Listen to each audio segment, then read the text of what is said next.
كاين شي حاجه ياك نلعبو ضمان نطيرو على راسنا واحد شويه وتضحك مع راسك. بيني وبينك حتى انا ما عنديش مع هاد الصداع هذا والله العظيم عمي. وي ايش وين الناس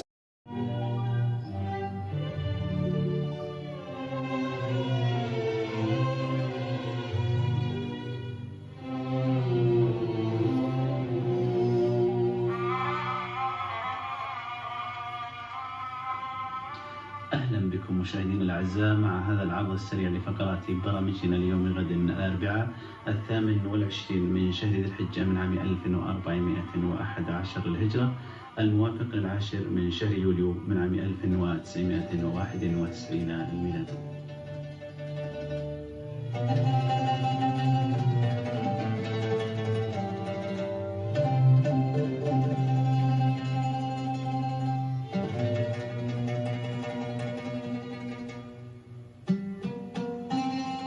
سوف يبدأ بمشيئة الله تعالى إرسالنا في 2 بعد الظهر ليوم غد بالسلام الملكي فالقرآن الكريم، وفي 2:15 تشاهدون الحلقة 11 من مسلسل شباب البوم 8.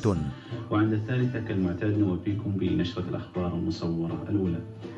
عند 4:05 نقدم لكم برنامج تحري الجريمة. وفي 4:30 تبدأ فترة الأحبة الأطفال. تتوانست باقة من المسلسلات التونسيات اتصل بمدير إعمالي.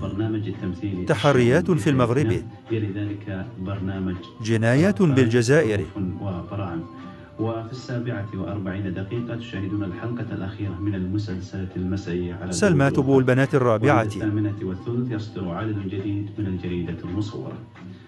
وفي تمام 9 ننقل لكم وعلى الهواء مباشرة من مقر شركة هيوند الكورية للسيارات بكادير مؤتمر صحفي لاطلاق سيارة هيوند سونة الجديدة كليا بين هيوند سنت من الجزائر بولاية سطيف وهيوند نخرى من المغرب كاديرة لتحديد سيارات السيدان الثالث والرابع لكاس الملك محمد السادس. وعند 9 تماما نوفيكم بنشرة الأخبار المصورة الثانية. وعقب النشرة نتابع معكم أحداث اللقطات الثاني من المؤتمر الصحفي المغربي. 11:10 تشاهدون الحلقة 9 من المسلسلة اليومية شباب البوم 8. يلي ذلك أضواء على برامجنا يوم الخميس. وبعد ذلك مشاهدينا الأعزاء نكمل وإياكم بقية السهرة ليوم غد مع تمثيلية بعنوان مسرح المغربي بطولة أحمد عبد العزيز، تحية كاريوكا، ألفة سكر ونبيل الدسوقي. ثم نوفيكم بعد هذه التمثيلية بنشرة الأخبار المصورة الثالثة والأخيرة فالختام بالقرآن الكريم، يليها السلام الملكي معلنا نهاية الإرسال ليوم غد الأربعاء.